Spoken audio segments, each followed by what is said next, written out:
Hello friend, welcome to just tutorial YouTube channel. Friends, हम लोग civics का चौथा मॉडल पेपर सॉल्व करेंगे जो आपके पीजीटी एग्जाम के लिए काफ़ी महत्वपूर्ण है। पीजीटी एग्जाम आपका 17-18 अगस्त को निर्धारित किया गया है। तो वीडियो को तक जरूर देखिएगा। वीडियो अच्छा लगे तो चैनल को सब्सक्राइब कर लीजिएगा, लाइक कीजिएगा, दोस्तों में शेयर भी कर दीजिएगा, बेल आइकन पर प्रेस कर लीजिएगा ताकि आने वाले वीडियो का नोटिफिकेशन सबसे पहले मिल सके। और इसके पहले का मॉडल पेपर अगर सॉल्व करना चाहते हैं तो प्लेलिस्ट में जाकर के आप लोग सॉल्व कर सकते हैं। तो चलिए क्वेश्चन को शुरू करते हैं और आज का पहला प्रश्न देखते हैं। पहला क्वेश्चन है आज का, प्रशासन की बुनियादी और आवश्यक तत्व कौन सा है? बुनियादी और आवश्यक तत्व प्रशासन का कौन सा माना जाता है? तो वो माना जाता है संगठन। सी ऑप्शन करेक्ट हो जाएगा। ठीक है, प्रशासन का बुनियादी और आवश्यक तत्व संगठन है। प्रशासन में जो होता है संगठन आवश्यक है। बजट का संबंध जो है, बजट का संबंध सरकार जो देश के लिए लेखा जोखा रखती है। ठीक है, अनुशासन क्या है? अनुशासन का काम प्रशासन से संबंधित होता है। जो सरकार जैसा अनुशासन करना चाहती है वैसा ही कानून का निर्माण जनता के लिए करती है। तो यहाँ पे आपका सी ऑप्शन करेक्ट हो जाएगा। अगला क्वेश्चन है, जनतंत्र एक ऐसी शासन प्रणाली है जिसमें प्रत्येक व्यक्ति भागीदार होता है। यह परिभाषा किसने दी थी? तो ये परिभाषा है जॉन सीले का। जॉन सीले ने कहा था जनतंत्र एक ऐसी शासन प्रणाली है जिसमें प्रत्येक व्यक्ति भागीदार होता है। तो यहाँ पे आप सी ऑप्शन सही कर सकते हैं। अगला क्वेश्चन है, निम्नलिखित में से कौन सी संघ की सर्वाधिक महत्वपूर्ण विशेषता मानी जाती है? तो संघ राज्य के बीच शक्ति का विभाजन सबसे महत्वपूर्ण विशेषता मानी जाती है संघ की। तो यहाँ पे डी ऑप्शन करेक्ट हो जाएगा। अगला प्रश्न है, किसने निर्णय निर्माण की ब्रेन स्टॉर्मिंग विधा का विकास किया? ब्रेन स्टॉर्मिंग विधा का विकास किसने किया था? तो अलेक्स एफ ऑसबर्न ने। ए ऑप्शन आपका इस पर करेक्ट हो जाएगा। ठीक है, निर्णय निर्माण की ब्रेन स्टॉर्मिंग विधा का विकास अलेक्स एफ ऑसबर्न ने की थी। और निर्णय निर्माण से किसी व्यक्ति के दिमाग की स्थिति के बारे में पता चलता है। मनुष्य कैसा सोचता है, कैसे किसी काम को करता है, इसके द्वारा ये निर्धारित किया जाता है। तो यहाँ पे आपका ऑप्शन नंबर ए करेक्ट हो जाएगा। अगला प्रश्न है, राज्य की सत्ता जिसके आसपास अंतिम आदेश जारी करने की वैधानिक शक्ति है? तो वो है विधिक संप्रभुता। बी ऑप्शन करेक्ट हो जाएगा। ठीक है, राज्य की सत्ता जिसके पास है उसे अंतिम आदेश जारी करने की वैधानिक शक्ति विधिक संप्रभुता को है। डायसी ने कहा था कि कानूनी संप्रभु के पीछे एक दूसरा संप्रभु विद्यमान रहता है जिसके सामने कानूनी संप्रभु को झुकना पड़ता है। तो यहाँ पे भी ऑप्शन आपका करेक्ट हो जाएगा। अगला प्रश्न है, शिकागो स्कूल जिसने व्यवहारवादी आंदोलन हेतु महत्वपूर्ण भूमिका अदा की थी, की स्थापना किसने की? यानी शिकागो स्कूल की स्थापना किसने की थी? तो ये किया था चार्ल्स मरियम। बी ऑप्शन आपका करेक्ट हो जाएगा। ठीक है, शिकागो स्कूल जिसने व्यवहारवादी आंदोलन हेतु महत्वपूर्ण भूमिका अदा की थी और उसकी स्थापना चार्ल्स मरियम ने की थी। चार्ल्स मरियम व लासवेल दोनों ने राजनीति विज्ञान में मनोविज्ञान का प्रयोग किया था। इसको भी आप लोग याद रखिएगा, चार्ल्स मरियम और लासवेल। ठीक है, लासवेल इन दोनों ने जो है राजनीति में मनोविज्ञान का प्रयोग किया था। इसको प्रश्न को भी याद रखिएगा।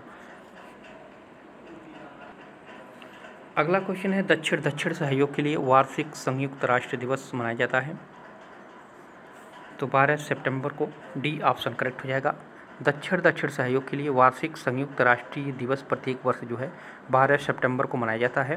दक्षिण देशों का अपना एक संगठन है जो आपस में एक दूसरे की मदद करते हैं और नई अंतर्राष्ट्रीय अर्थव्यवस्था की स्थापना के लिए इसकी शुरुआत की गई थी। तो यहाँ पे डी ऑप्शन आपका करेक्ट हो जाएगा। अगला क्वेश्चन है, किस तरह की संप्रभुता जनता को सर्वोच्च मानती है? तो जन संप्रभुता। ठीक है, जन संप्रभुता जो है जनता को सर्वोच्च मानती है क्योंकि लोकतंत्र शासन प्रणाली वाले देशों में कानूनी दृष्टि से प्रभुसत्ता संसद के हाथों में रहती है, किंतु राजनीतिक दृष्टि से जो संप्रभुता का सूत्र सर्वधारण के हाथों में रहता है, ऐसा माना गया है।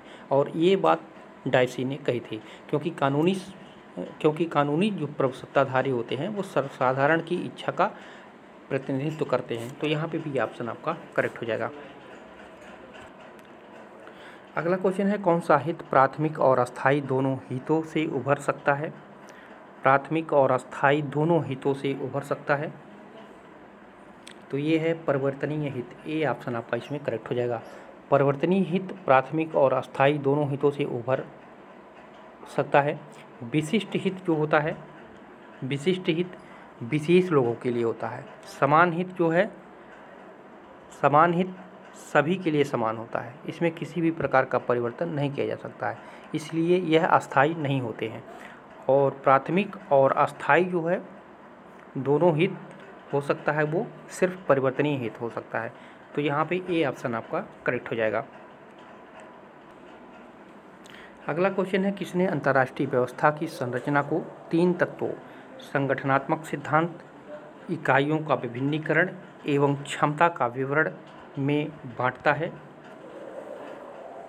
तो ये वाल्टज ने बांटा था, बी ऑप्शन करेक्ट हो जाएगा। वाल्टज ने जो है अंतर्राष्ट्रीय व्यवस्था की संरचना को 3 तत्वों में बांटा था, संगठनात्मक सिद्धांत, इकाइयों का विभिन्नीकरण और क्षमता का वितरण में। ठीक है, तो यहाँ पे आपका भी ऑप्शन करेक्ट हो जाएगा। और जो मेयर सिमर थे, स्टीफन वाल्ट थे और डेविड हेल्ड थे, ये सभी जो है संगठनात्मक सिद्धांत में कोई योगदान इनका नहीं है। तो यहाँ पे आपका बी ऑप्शन सही हो जाएगा।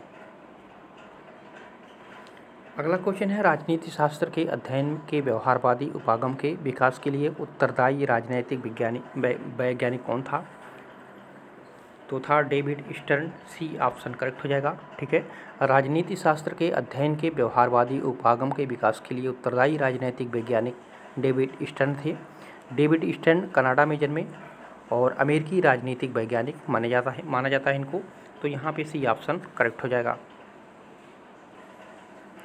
अगला प्रश्न है, आधुनिक दल व्यवस्था का उद्भव सर्वप्रथम हुआ था? तो ये संयुक्त राज्य अमेरिका में हुआ था, ए ऑप्शन आपका इसमें करेक्ट हो जाएगा। आधुनिक दल व्यवस्था का उद्भव जो है सर्वप्रथम संयुक्त राज्य अमेरिका में हुआ। अमेरिका में द्विदलीय प्रणाली को अपनाया गया है और अमेरिका में एक व्यक्ति केवल 2 बार राष्ट्रपति बन सकता है। अमेरिका में राष्ट्रपति का शासन जो है 4 वर्षों का होता है। तो सभी पॉइंट को याद रखिएगा, ए ऑप्शन करेक्ट हो जाएगा। अगला प्रश्न है, अंतर्राष्ट्रीय संबंधों में संतुलन या स्थिरता के निश्चित तत्व के रूप में शक्ति संतुलन का वर्णन किसने किया? तो ये किया था जॉर्ज श्वार्ज़ेनबर्गर ने, बी ऑप्शन आपका करेक्ट हो जाएगा। ठीक है, अंतर्राष्ट्रीय संबंधों में संतुलन या स्थिरता के निश्चित तत्व के रूप में संतुलन का वर्णन जॉर्ज श्वार्ज़ेनबर्गर ने अपनी पुस्तक में किया था। ठीक है, और यहाँ पे आपका भी ऑप्शन करेक्ट हो जाएगा। अगला क्वेश्चन है, भारत के योजना आयोग और रेलवे को प्रमुख तौर पर क्रम से क्या माना जाएगा? अब यहाँ पे आप नीति आयोग कर सकते हैं, तो इसको क्या माना जाएगा? तो इसको स्टाफ और सूत्र संस्था माना जाएगा, सी ऑप्शन आपका करेक्ट हो जाएगा। भारत में योजना आयोग एक संस्था थी जिसका प्रमुख पंचवर्षीय योजनाएं बनाना था। स्टाफ और सूत्र की अवधारणा सर्वप्रथम सैनिक संगठन में प्रचलित हुई। स्टाफ और जो सूत्र है दोनों भेद तथा पृथक क्रियाएं हैं। जैसे स्टाफ का अर्थ होता है परामर्श देना, वह नियोजन से होता है, इसका उदाहरण जो है योजना आयोग है। जबकि सूत्र का संबंध जो होता है वो कार्य करने से होता है। सूत्र जो है क्रियात्मक है, जैसे रेलवे इन अभिकरणों के द्वारा जो है क्रमशः प्राथमिक या कार्यात्मक तथा संस्थात्मक या कहें तो गृह प्रबंध संबंधी कार्य संपादित किए जाते हैं। तो योजना आयोग को स्टाफ मान सकते हैं और रेलवे को हम सूत्र संस्था के रूप में देख सकते हैं। तो यहाँ पे सी ऑप्शन आपका करेक्ट हो जाएगा। अगला क्वेश्चन है, यथार्थवादी विचार की शास्त्रीय पुस्तक मानी जाने वाली कृति पॉलिटिक्स अमंग नेशंस, इसके लेखक कौन है?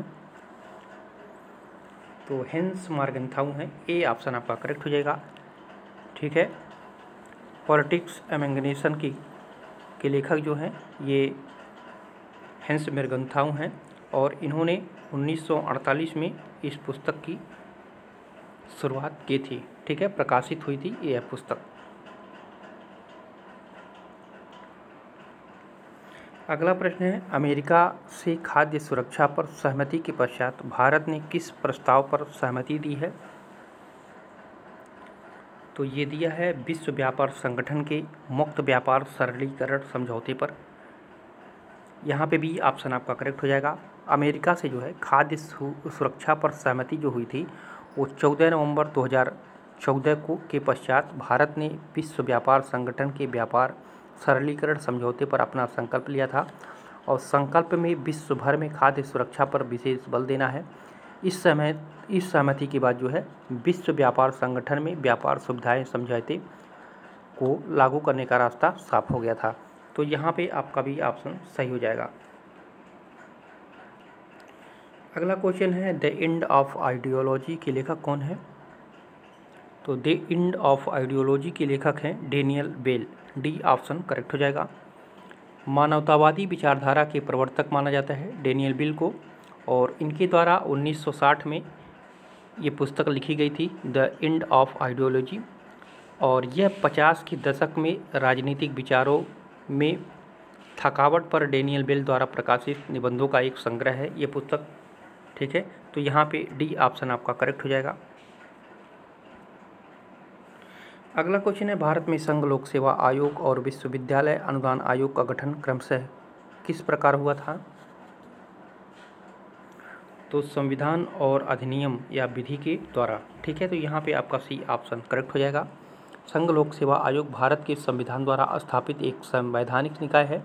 संघ लोक सेवा आयोग का गठन ली आयोग के सुझाव पर केंद्रीय लोक सेवा आयोग के रूप में किया गया था और भारत सरकार अधिनियम 1935 के द्वारा इसका नाम बदलकर संघीय लोक सेवा आयोग कर दिया गया था। संघीय लोक सेवा आयोग का नाम जो है 26 जनवरी 1950 को भारतीय संविधान लागू होने पर इसका नाम फिर बदल दिया गया और इस विद्यालय अनुदान आयोग की स्थापना संसद में पारित एक विशेष विधेयक द्वारा जो है 1956 में की गई थी और यह आयोग जो है सरकार द्वारा मान्यता प्राप्त विश्वविद्यालयों एवं महाविद्यालयों को अनुदान भी प्रदान करता है। ठीक है, तो यहाँ पे आप लोग सी ऑप्शन सही कीजिएगा। अगला क्वेश्चन है मैक्स वेबर, दुर्खीम, पैरेटो को राजनीति शास्त्र के किस उपागम से जोड़ा जाता है? तो ये इनको जो है समाजशास्त्रीय उपागम से जोड़ा जाता है। ठीक है, समाजशास्त्र का विकास अगर देखा जाए तो 19वीं सदी में उभरती आधुनिकता की चुनौतियों के रूप में हुआ था। राजनीति शास्त्र का समाजशास्त्रीय उपागम द्वितीय विश्व युद्ध के बाद जो है उद्भव हुआ, जिसकी प्रमुख विचारक माने जाते थे कांट, मैक्स वेबर, दुर्खीम और पैरेटो। इन सब ने माना कि राजनीति के आधार पर समाजशास्त्र है। ठीक है, तो यहाँ पे आपको डी ऑप्शन सही करना होगा। अगला क्वेश्चन है यूनानी दार्शनिकों ने न्याय के किस पहलू पर बल दिया? तो ये नैतिक पहलू पर बल दिया। ठीक है,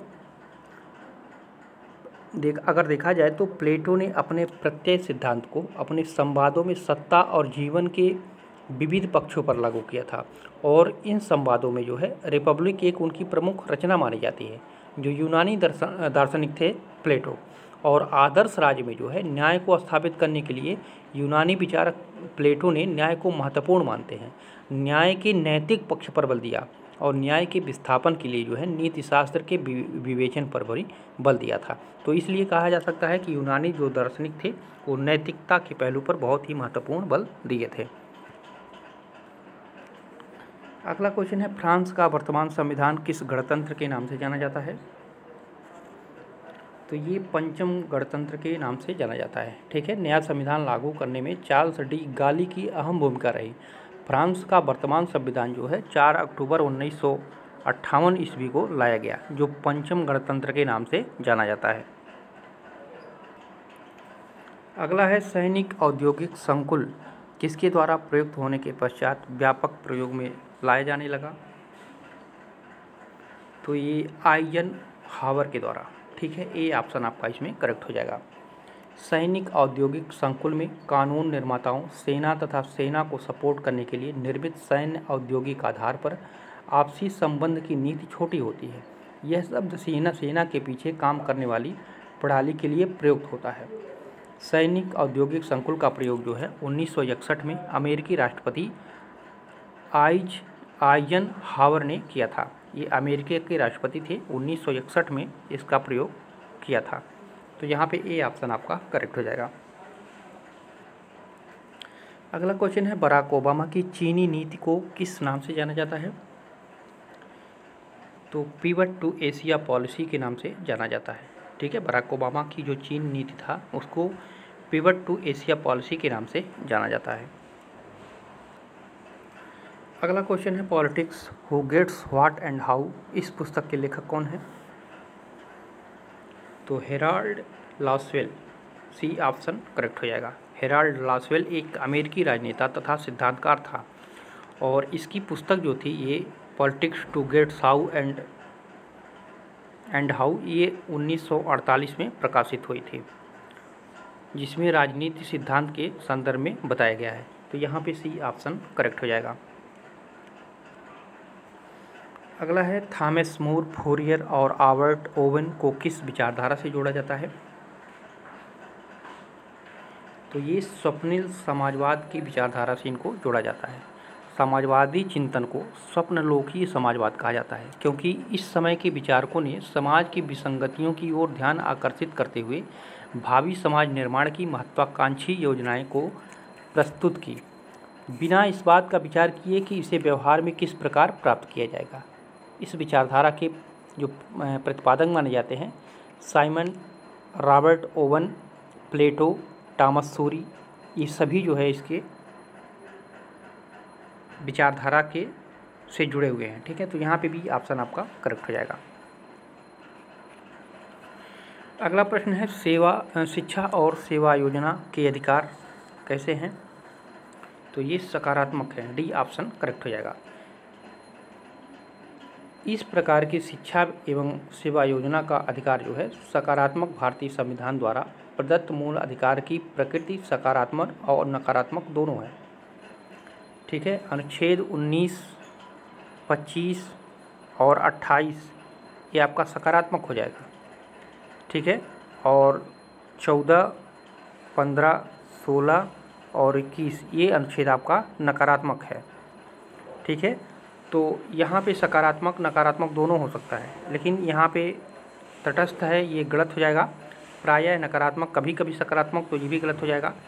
तो यहाँ पे ऑप्शन में नकारात्मक सकारात्मक अलग अलग दिया है, तो यहाँ पे अगर दोनों एक साथ रहता तो दोनों सही हो जाता, लेकिन डी ऑप्शन इसलिए सही करेंगे क्योंकि सकारात्मक को पहले जो है प्राथमिकता हम देंगे। ठीक है, तो अनुच्छेद 19, 25, 28 जो है ये सकारात्मक में माना जाता है और 14, 15, 16, 21 को ये नकारात्मक में माना जाता है। तो दोनों को आप लोग याद रखिएगा, यहाँ पे डी ऑप्शन करेक्ट हो जाएगा। अगला क्वेश्चन है पसमरगा और नुस्रा फ्रंट क्रमशः क्या है? तो कुर्द और असद विरोधी लड़ाके हैं।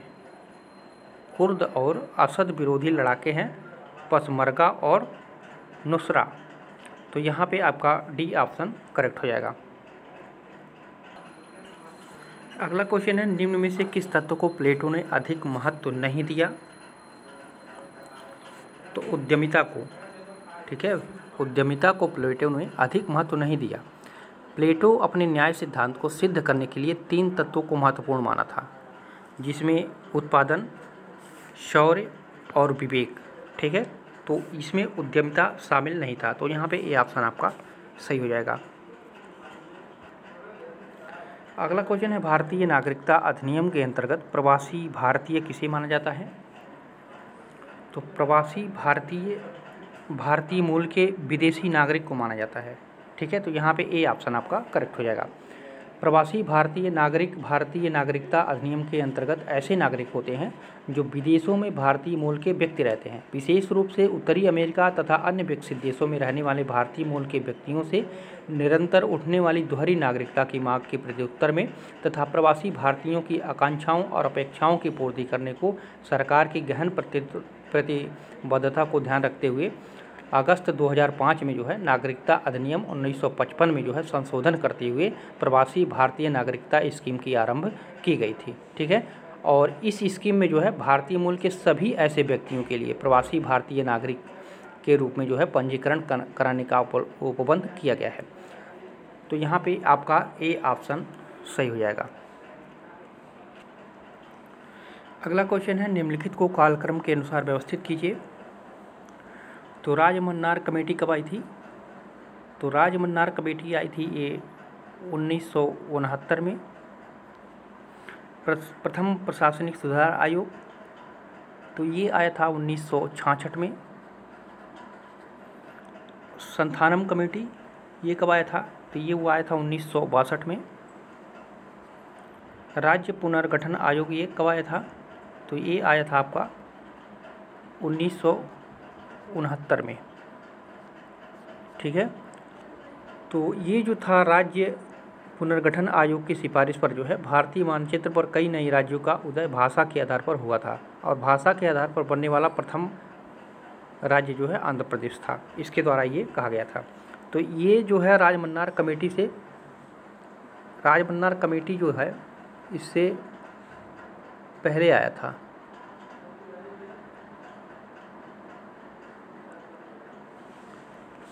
नहीं, ये राज्य पुनर्गठन आयोग आया था 1956 में। ठीक है, तो कालक्रम के अनुसार व्यवस्थित करना है। तो यहाँ पे आपका डी सबसे पहले आ जाएगा, यानी 4 नंबर। उसके बाद आपका आ जाएगा तीसरा, उसके बाद दूसरा, उसके बाद पहला, यानी 4 3 2 1। यहाँ पे डी ऑप्शन आपका करेक्ट हो जाएगा। ठीक है, तो सभी सन को आप लोग याद रखिएगा। राजमन्नार कमेटी 1969, प्रथम प्रशासनिक सुधार आयोग 1966, संथानम कमेटी 1962 और राज्य पुनर्गठन आयोग 1956। ये 69 नहीं है, 1956 है। अगला है स्वतंत्र भारत का पहला केंद्रीय शिक्षा मंत्री कौन था? तो इसमें से कोई नहीं था, डी ऑप्शन करेक्ट हो जाएगा। स्वतंत्र भारत का पहला केंद्रीय शिक्षा मंत्री जो थे वो थे मौलाना अबुल कलाम आज़ाद। मौलाना अबुल कलाम आज़ाद, इसको याद रखिएगा। और इसमें जो जान मथाई थे ये रेल मंत्री थे। ठीक है, ये रेल मंत्री थे। और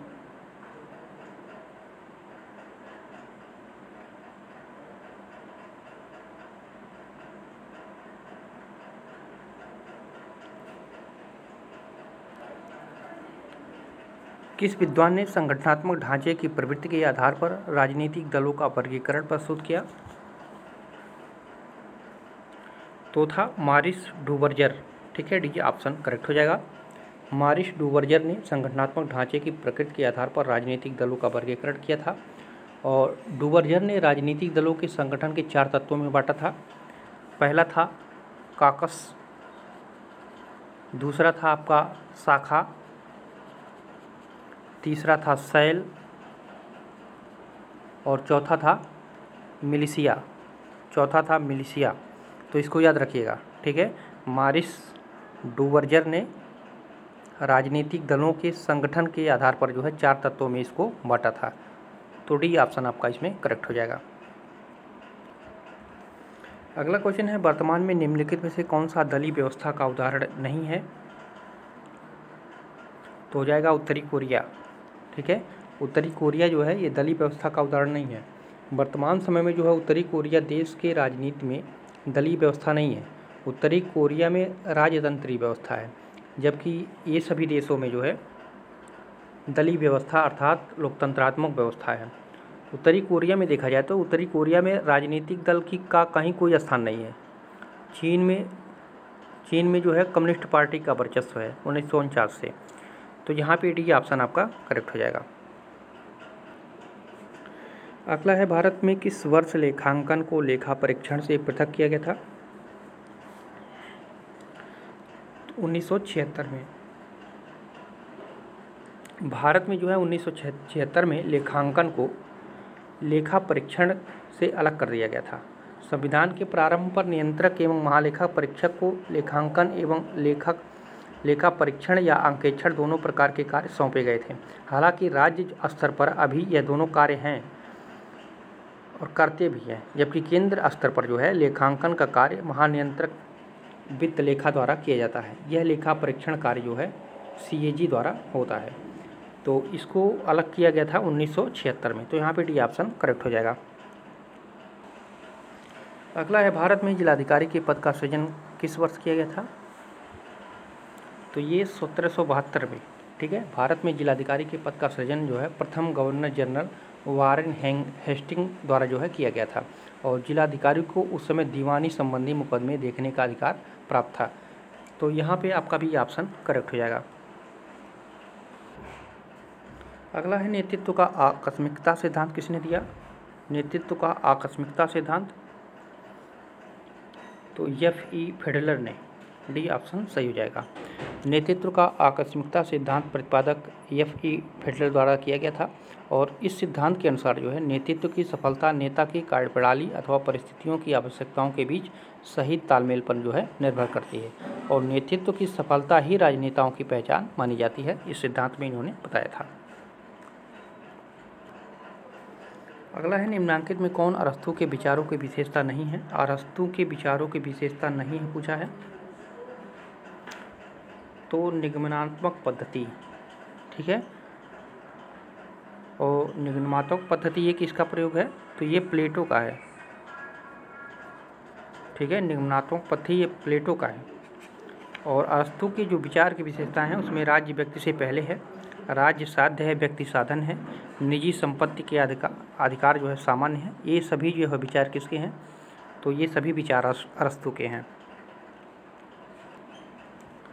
अगला है भारत के संविधान में शामिल विधि द्वारा स्थापित प्रक्रिया का विचार किस देश के संविधान से लिया गया है?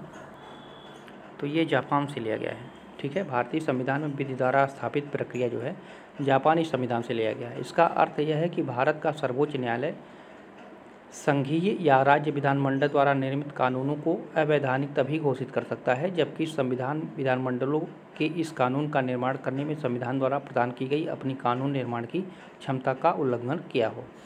तो यहाँ पे आपका डी ऑप्शन करेक्ट हो जाएगा। अगला है किस विचारक ने राज्य की नैतिकता व व्यक्ति की नैतिकता में अंतर किया है? राज्य की नैतिकता व व्यक्ति की नैतिकता में अंतर किसने किया था? तो महात्मा गांधी जी ने। ये ऑप्शन सही हो जाएगा। गांधी जी ने है नैतिक व्यक्तिवाद के समर्थक हैं। वे स्पष्ट करते हैं कि व्यक्ति को राज्य से पहले मानते हैं क्योंकि व्यक्ति आत्मा से संपन्न है जबकि राज्य आत्मा विहीन यंत्र है। गांधी जी जो है राज्य को अनैतिक मानते हैं क्योंकि यह दंड एवं भय पर कार्य करते हैं। अगला है निम्नांकित में से किसके द्वारा पहली बार जीवंत विकास की धारणा प्रतिपादन किया गया? जीवंत विकास की धारणा प्रतिपादन किसके द्वारा किया गया था? तो ये ब्रंटलैंड आयोग के द्वारा। बी ऑप्शन आपका सही हो जाएगा। जीवंत विकास की अवधारणा सर्वप्रथम ब्रंटलैंड आयोग द्वारा जो है प्रतिपादित किया गया था। जीवंत इसको या सतत विकास भी कहते हैं, ठीक है। जीवंत या सतत विकास का अभिप्राय होता है कि हमें आगे आने वाली पीढ़ियों को ध्यान में रखते हुए संसाधनों का उपयोग करना चाहिए। दूसरे शब्दों में अगर देखा जाए तो हमें अपने भौतिक संसाधनों का उपयोग उस तरह से करना चाहिए जिससे कि भविष्य की पीढ़ियों के लिए समस्या न बने। उसी को क्या कहते हैं? जीवंत विकास या सतत विकास कहते हैं। तो इस धारणा को दिया था ब्रंटलैंड आयोग ने। अगला है अंतर्राष्ट्रीय व्यापार वार्ताओं के वर्तमान चक्र दोहा चक्र की शुरुआत कब हुई थी? तो ये हुआ था 1 नवंबर 2001 को, ठीक है। अंतर्राष्ट्रीय व्यापार वार्ताओं के वर्तमान चक्र की शुरुआत जो है नवंबर 2001 में से हुई। कतर की राजधानी दोहा में विश्व व्यापार संगठन का चौथा मंत्री स्तरीय सम्मेलन संपन्न हुआ था और इस सम्मेलन में जो है कई देशों के प्रतिनिधि शामिल हुए थे। तो उसी को जो है दोहा चक्र कहा जाता है। तो यहाँ पे ए ऑप्शन आपका सही हो जाएगा। अगला है एमनेस्टी इंटरनेशनल नामक संस्था किस क्षेत्र में कार्य करती है? तो ये मानवाधिकारों की रक्षा के लिए कार्य करती है। एमनेस्टी इंटरनेशनल मानव अधिकारों की सुरक्षा करने वाला एक अंतर्राष्ट्रीय संगठन है और इसका मुख्यालय जो है लंदन में है। यह संस्था मानव अधिकारों के शोषण के खिलाफ विश्व स्तर पर आवाज़ उठाती है। इसका प्रारंभ जो है एक ब्रिटिश वकील था पीटर बेरेंसन द्वारा जो है 28 अप्रैल 1961 को समाचार पत्रों के माध्यम से की गई एक अपील के साथ इसकी शुरुआत हुई थी और विश्व के लगभग सभी देश इसके सदस्य हैं और 1977 का नोबेल शांति पुरस्कार इसी को दिया गया था। एमनेस्टी इंटरनेशनल को ही नेशनल नोबेल प्राइज़ भी प्राप्त कर चुका है 1977 में और इसकी शुरुआत जो है 1961 से हुई थी और ये मानवाधिकारों की रक्षा से संबंधित है और सभी देश लगभग इसके सदस्य माने जाते हैं। तो सभी पॉइंट को ध्यान में रखिएगा। अगला है निःशस्त्रीकरण का सटीक तात्पर्य है। तो नए शस्त्रों के उत्पादन पर रोक से वर्तमान शस्त्रों में कटौती से शस्त्रों के व्यापार के रोक पर, ये भी सभी है, ठीक है। निःशस्त्रीकरण का तात्पर्य होता है शस्त्रों के किसी भी प्रकार के संवर्धन पर रोक से है, अर्थात वर्तमान शस्त्रों की कटौती, हथियार बनाने की तकनीकों के व्यापार पर रोक एवं नए शस्त्रों के उत्पादन पर भी रोक, ये सभी जो है इसके अंतर्गत आ जाते हैं। द्वितीय विश्व युद्ध जो हुआ था 1939-45 में, इसके बाद विश्व के नेताओं ने भावी युद्धों को रोकने के लिए जो है निःशस्त्रीकरण पर बल दिया था। गुटनिरपेक्ष आंदोलन का महत्वपूर्ण लक्ष्य निःशस्त्रीकरण को बढ़ावा देना ही था और निःशस्त्रीकरण के संदर्भ में जो है अंतर्राष्ट्रीय स्तर पर कई सारे कानून बनाए गए, जिसमें पीटीबीटी जो आई थी 1963 में, ये भी था। ठीक है। एनटीपी जो था एनपीटी ये 1968 में आया था, तो इसी से संबंधित था। सीटीबीटी इसी से संबंधित था। तो यहाँ पे आपका डी ऑप्शन करेक्ट हो जाएगा। अगला है गांधी जी के लिए ट्रस्टीशिप से अभिप्राय है। तो ट्रस्टीशिप से उनका अभिप्राय था संपत्ति का व्यक्तिगत स्वामित्व किंतु इसका सामाजिक उपयोग। यहाँ पे सी ऑप्शन करेक्ट हो जाएगा। गांधी जी राज्यविहीन समाज की स्थापना से पहले तत्कालिक व्यवस्था के लिए ये व्यवहारिक समाधान प्रस्तुत करते हैं जो उनके न्यासिता सिद्धांत में निहित है। इनके अनुसार पूंजीपति अपने नियंत्रण में आने वाली संपत्ति को व्यक्तिगत संपत्ति न समझे बल्कि उसे जनता की धरोहर समझकर अपने आप को उसका न्यायधारी माने और उसका उपयोग संपूर्ण समाज की उन्नति एवं कल्याण के लिए करे। यही उनका ट्रस्टीशिप से अभिप्राय था। तो यहाँ पे सी ऑप्शन करेक्ट हो जाएगा। अगला क्वेश्चन है डेमोक्रेटिक थ्योरी नामक पुस्तक के लेखक कौन थे? तो जी सारटोरी, डी ऑप्शन सही हो जाएगा। इनका पूरा नाम था ज्योतवानी सारटोरी। इनकी एक प्रसिद्ध पुस्तक थी डेमोक्रेटिक थ्योरी जो 1958 में आई थी। ठीक है। और इसमें जो है लोकतंत्री व्यवस्था के अंतर्गत विशिष्ट वर्ग एक विशिष्ट भूमिका निभाते हैं, इस पर इन्होंने विचार विमर्श दिया है। तो यहाँ पे आपका डी ऑप्शन करेक्ट हो जाएगा। अगला है आधारभूत स्तर पर पंचायती राज का विकास नहीं हो सकता, इसका कारण क्या है? अज्ञानता एवं उदासीनता इसका प्रमुख कारण है। ठीक है। आधारभूत स्तर पर पंचायती राज के विकास में अज्ञानता एवं उदासीनता प्रमुख कारण है, क्योंकि गांव के अधिकांश लोग जो है अशिक्षित हैं, उन्हें पंचायती राज के उद्देश्य का पता भी नहीं है और साथ ही ग्राम के नागरिक इसमें रुचि ही नहीं लेते हैं। तो इसलिए कहा जा सकता है कि अज्ञानता और उदासीनता जो है ये पंचायती राज का विकास इसके आधार पर नहीं किया जा सकता है। तो यहाँ पे ए ऑप्शन आपका करेक्ट हो जाएगा। अगला है संविधानवाद की पाश्चात्य अवधारणा आधारित है। तो पाश्चात्य अवधारणा किस पर आधारित है? तो विधि के अभिसमयों पर, विधि के शासन पर, प्रेस की स्वतंत्रता पर, एक राजनीतिक दल के आधिपत्य पर। तो ये नहीं होगा।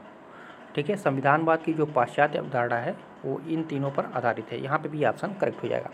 सामान्यतः अगर देखा जाए तो पाश्चात्य राजनीति समाजों के संविधानों में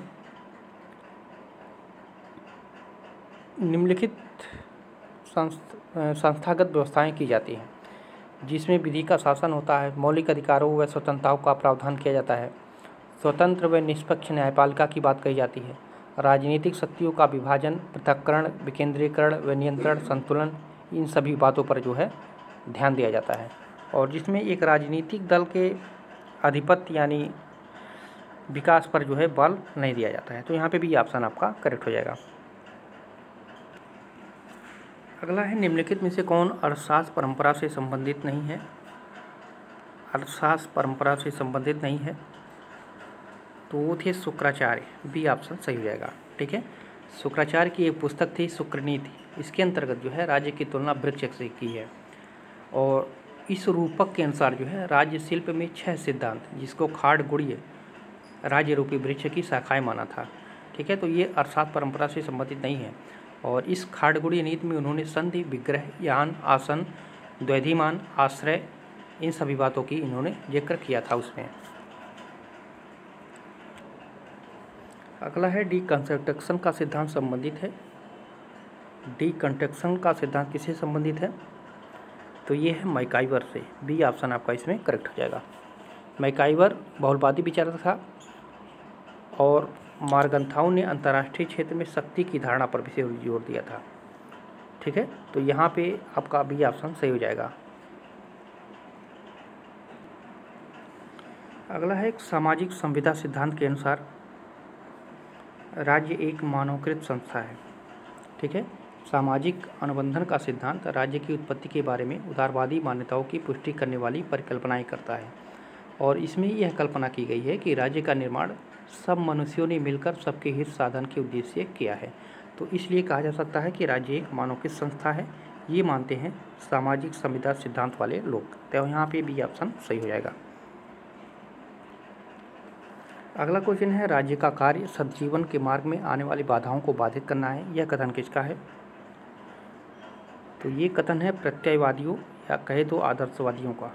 सी ऑप्शन आपका इसमें करेक्ट हो जाएगा। ग्रीन कहता है कि राज्य का प्रमुख कर्तव्य व्यक्ति द्वारा उसके व्यक्तित्व का पूर्ण विकास करवाना है। राज्य का कर्तव्य कुछ ऐसी परिस्थितियों की व्यवस्था करना है जिसके अंतर्गत नैतिकता का विकास संभव हो सके। ठीक है। और ग्रीन के आदर्शवादी राज्य का कर्तव्य यही है कि सत्कर्तव्यों में करने में व्यक्ति का मार्ग में जो बाधाएं आती है उन्हें बाधित न करे। ठीक है। तो यहाँ पे आपका सी ऑप्शन करेक्ट हो जाएगा।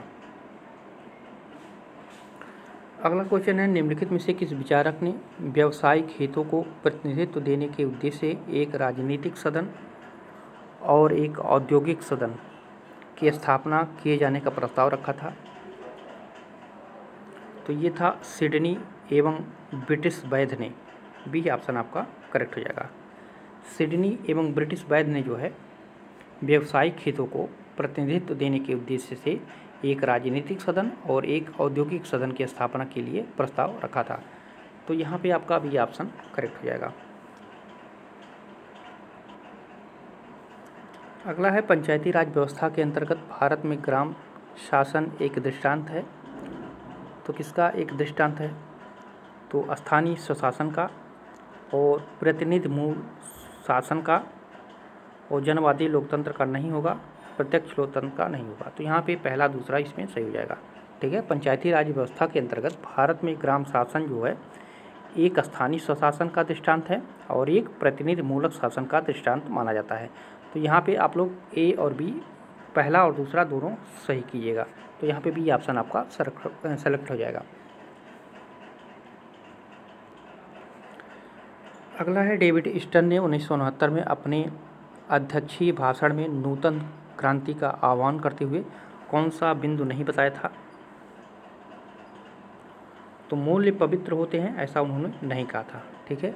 1969 में डेविड स्टर्न एक भाषण दिया था जिसमें व्यवहारवाद में संशोधन लाते हुए मूल्यों पर बल दिया तथा कहा कि उत्तर व्यवहारवाद में तथ्यों एवं मूल्यों का समावेश होगा। और उत्तर व्यवहारवाद के उन्होंने दो प्रमुख लक्षण बताए थे, प्रासंगिकता और कार्य। ठीक है। तो यहाँ पे आपका डी ऑप्शन करेक्ट हो जाएगा।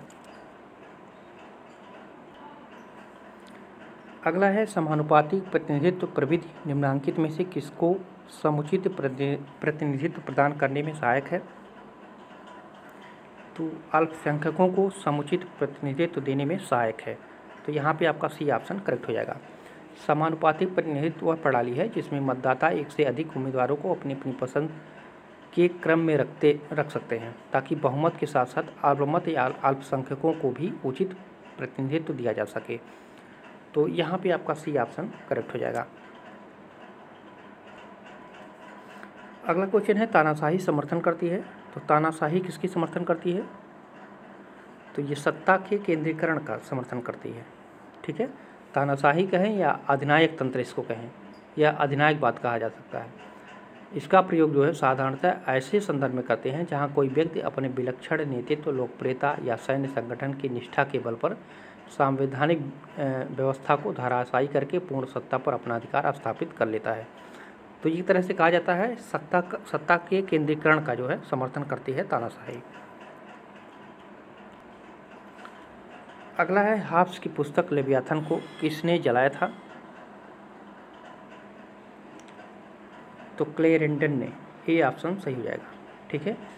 क्लेरेंडन का मानना था कि हाब्स की पुस्तक राजद्रोह, विश्वासघात और धर्म स्रोत से भरी थी, अतः क्लेरेंडन ने हाब्स की पुस्तक को जला दिया था। तो यहाँ पे ए ऑप्शन सही हो जाएगा। अगला क्वेश्चन है, the law of free monarchies की रचना किसने की थी? तो ये किया था जेम्स प्रथम ने, बी ऑप्शन करेक्ट हो जाएगा।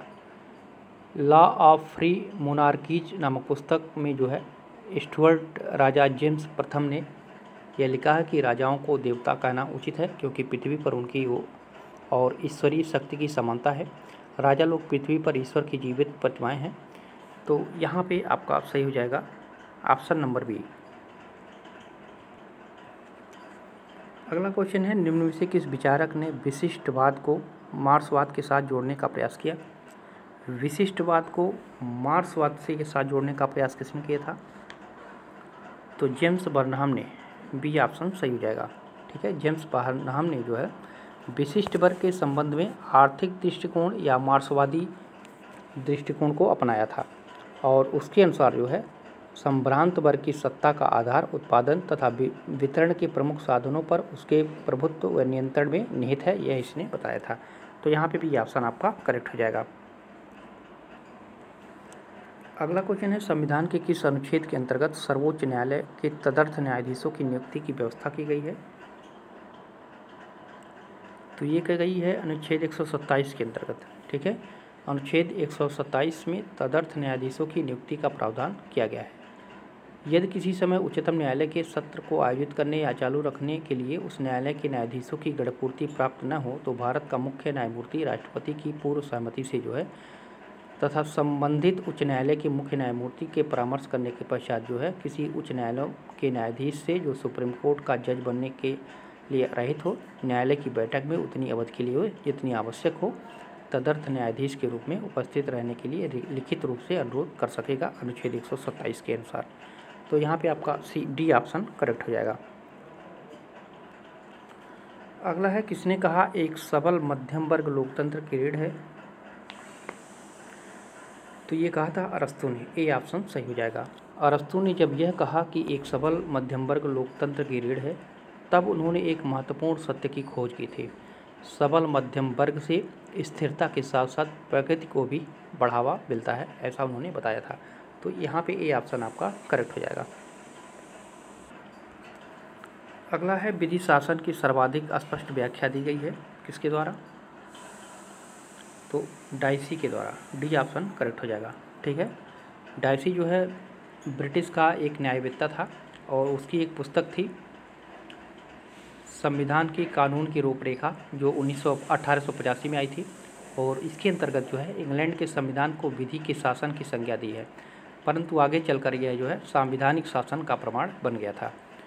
तो ऑप्शन नंबर डी आपका इसमें सही हो जाएगा। अगला प्रश्न है, रेजन डी इटेट से क्या अभिप्राय है? तो रेजन डी इटेट जो है ये राष्ट्रीय हित से अभिप्राय है इसका। ठीक है, यहाँ पे ए ऑप्शन आपका करेक्ट हो जाएगा। अगला है, प्राकृतिक अवस्था शांति, सुरक्षा, पारस्परिक सहायता तथा सद्भाव की अवस्था थी। उसकी एकमात्र दुर्बलता यह थी कि उसमें अधिकारों को लागू करने वाले मजिस्ट्रेट का अभाव था। प्राकृतिक अवस्था का इस प्रकार चित्र उपस्थित किसने किया है? तो ये चित्र दिया है जॉन लॉक ने, डी ऑप्शन आपका करेक्ट हो जाएगा। ठीक है, जॉन लॉक ने जो है प्राकृतिक अवस्था शांति, सुरक्षा, पारस्परिक सहायता तथा सद्भाव की अवस्था थी और उसकी एकमात्र दुर्बलता यह थी कि उसमें अधिकारों को लागू करने वाला मजिस्ट्रेट नहीं था। तो ऐसा कहा था जॉन लॉक ने, डी ऑप्शन आपका करेक्ट हो जाएगा। अगला है, फ्रांस की क्रांति व्यक्तियों के अमूर्त अधिकारों पर आधारित थी जबकि अंग्रेजों की क्रांति उनके परंपरागत अधिकारों पर आधारित थी। यह कथन किसका है? तो ये कथन बर्क का है। बर्क ने बताया था कि जो फ्रांस की क्रांति व्यक्तियों के अमूर्त अधिकारों पर आधारित थी और जो अंग्रेजी क्रांति थी उनके परंपरागत अधिकारों पर आधारित थी। तो ये बर्क ने ऐसा डिफिनेशन दिया था। तो यहाँ पे भी ऑप्शन आपका करेक्ट हो जाएगा। अगला क्वेश्चन है, शुम्पीटर तथा डहल द्वारा प्रतिपादित लोकतंत्र की बहुलवादी सिद्धांत मानता है कि व्यक्ति एक उपयोगिताओं का उपभोक्ता है। ठीक है, शुम्पीटर और डहल द्वारा जो लोकतंत्र की बहुलवादी सिद्धांत दिया गया था उसमें व्यक्ति को इन दोनों ने जो है एक उपयोगिताओं का उपभोक्ता मानते हैं। तो यहाँ पे आपका डी ए ऑप्शन आपका सही हो जाएगा। लोकतंत्र की बहुलवादी सिद्धांत के अनुसार जो है उदार लोकतंत्र का अर्थ होता है अपेक्षाकृत स्वायत्तों समूह के बीच सौदेबाजी की प्रक्रिया। ठीक है, तो यहाँ पे ए ऑप्शन आपका करेक्ट हो जाएगा। अगला क्वेश्चन है निम्नलिखित में से कौन एक द पावर इलीट नामक पुस्तक का लेखक है? तो द पावर ऑफ इलीट पुस्तक के लेखक हैं सी राइट मिल्स। सी ऑप्शन आपका करेक्ट हो जाएगा। और पैरोटो की एक पुस्तक है पॉलिटिकल इलाइट्स। ठीक है, पॉलिटिकल इलाइट्स, इसको याद रखिएगा, इलाइट्स, ये पुस्तक है पैरोटो की। तो यहाँ पे आपका बी ऑप्शन करेक्ट हो जाएगा। अगला क्वेश्चन है प्लेटो का असली नाम क्या था? आप लोग पढ़े होंगे बहुत बार। तो इसका असली नाम था एरिस्टोक्लीस। ठीक है, प्लेटो का पारिवारिक नाम जो था वो एरिस्टोक्लीस था, किंतु उसके सुडैल, सुंदर और पुष्ट शरीर को देखकर जो है उसके अध्यापक ने उसे प्लेटान कहा करते थे। और दर्शन के क्षेत्र में प्लूटो ने ही सर्वप्रथम पाश्चात्य जगत में आदर्श राज्य की काल्पनिक योजना जो है प्रस्तुत की थी। तो यहाँ पे ए ऑप्शन करेक्ट हो जाएगा। अगला है रिश्वत निवारण के लिए संथानम कमेटी की स्थापना कब हुई थी? तो ये 1962 में।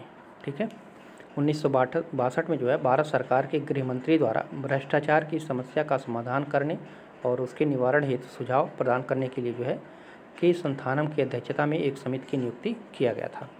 तो यहाँ पे भी ऑप्शन सही हो जाएगा। अगला क्वेश्चन है विधि के क्षेत्र में अनुचित आदेश जैसा कुछ नहीं है, यह कथन किसको इंगित करता है? तो ये लोक संप्रभुता को इंगित करता है। ठीक है, रूसो ने जो है विधि को सामान्य इच्छा का अव्यक्त माना था, जिसका निर्माण जो है व्यक्तियों के सामान्य कल्याण की दृष्टि से होता है। और रूसो के अनुसार जो है सामान्य इच्छा सदैव उचित होती है तथा लोक कल्याण को ध्यान में रखती है। रूसो जो है लोकप्रिय संप्रभुता का प्रतिपादक माना जाता है। तो यहाँ पे आपका ऑप्शन नंबर ए सही हो जाएगा। अगला है निम्नलिखित में से कौन एक सारटोरी के राजनीतिक दलों के वर्गीकरण का आधार नहीं है? सारटोरी के राजनीतिक दलों के वर्गीकरण का आधार नहीं है पूछा है। तो राजनीतिक दलों के कार्य ये इसका आधार नहीं है। सारटोरी ने जो है दल व्यवस्थाओं का वर्गीकरण करने के लिए त्रिमुखी आधार प्रतिपादित किया था। और ये त्रिमुखी आधार कौन कौन सा था? तो इसमें था पहला राजनीतिक दलों की संख्या, और दूसरा था दलों की विचारधाराओं की प्रवृत्ति। ठीक है, और तीसरा था दलों में विखंडन की मात्रा। ठीक है, जिसमें ये राजनीतिक दलों के कार्य पर उन्होंने कोई बात नहीं कही थी। तो यहाँ पे भी ऑप्शन आपका सही हो जाएगा। अगला क्वेश्चन है भारतीय संविधान का 79वां संविधान संशोधन अधिनियम 1999 ये संबंधित है। तो ये किससे संबंधित है? तो ये लोकसभा और राज्य विधानसभा में अनुसूचित जातियों और अनुसूचित जनजातियों के आरक्षण से संबंधित है।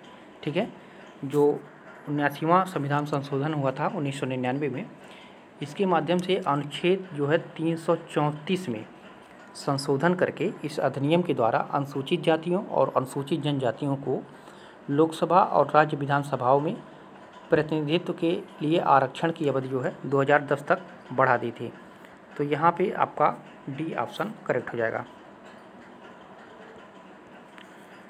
अगला है संप्रभुता की सत्ता पर निम्न में से कौन सा एक प्रतिबंध जीन बोधा स्वीकार करता है? तो है प्रकृति और ईश्वर के कानून को स्वीकार करता है। ठीक है, संप्रभुता की सत्ता पर प्रकृति और ईश्वर के कानून को जो है जीन बोधा स्वीकार करता है और कहता है कि यदि नागरिकों और प्रजाजनों के ऊपर एक ऐसी सर्वोच्च शक्ति का सूचक है जो कानून के बंधनों से नहीं बंधी होती है। तो यहाँ पे ए ऑप्शन आपका सही हो जाएगा। अगला है निम्न में से किस विचारक ने राजनीतिक क्षय का सिद्धांत प्रतिपादित किया? तो राजनीतिक क्षय का सिद्धांत किसने दिया था? तो यस हंटिंगटन ने। ये ऑप्शन आपका इसमें सही हो जाएगा। अगला है ग्रेप वाइन का संबंध किससे है? तो ग्रेप वाइन का संबंध है अनौपचारिक संप्रेषण से, सी ऑप्शन सही हो जाएगा। ग्रेप वाइन का संबंध अनौपचारिक संप्रेषण से है। अनौपचारिक संप्रेषण के अंतर्गत जो है क्या आता है, मित्र मंडली, परिवार के विभिन्न सदस्यों के बीच होने वाला जो संप्रेषण होता है वही क्या होता है, अनौपचारिक संप्रेषण। और यह संप्रेषण अधिकांश मौखिक रूप में होता है, उसी को क्या कहते हैं, ग्रेप वाइन कहते हैं। तो यहाँ पे सी ऑप्शन करेक्ट हो जाएगा। अगला है भारतीय संप्रभुता का समुद्रवर्ती प्रसार। समुद्रवर्ती प्रसार कैसा है, तो ये भूभागीय समुद्र तक है, ठीक है। जिस प्रकार राज्य के आवश्यक तत्वों में जनता महत्वपूर्ण है, उसी प्रकार उसके लिए भूमि का भी कम महत्व नहीं है। भूमि का अभिप्राय केवल स्थल से ही नहीं है, अपितु उसके अंतर्गत वे सभी प्राकृतिक साधन आते हैं जो किसी देश के स्थल, जल, वायु से प्राप्त हो। दूसरे शब्दों में अगर देखा जाए तो किसी राज्य में विद्यमान नदियाँ, सरोवर, झीलें, पर्वत और खनिज पदार्थ, तट से जो है 12 मील तक का जो समुद्र है तथा वायुमंडल आदि सभी इस प्रसंग में भूमि के अंतर्गत माने जाते हैं। तो इसलिए कहा जा सकता है कि जो भारतीय संप्रभुता है वहाँ तक फैली है जहाँ तक भूभागीय समुद्र तक है, ठीक है। तो यहाँ पे आपका डी ऑप्शन करेक्ट हो जाएगा।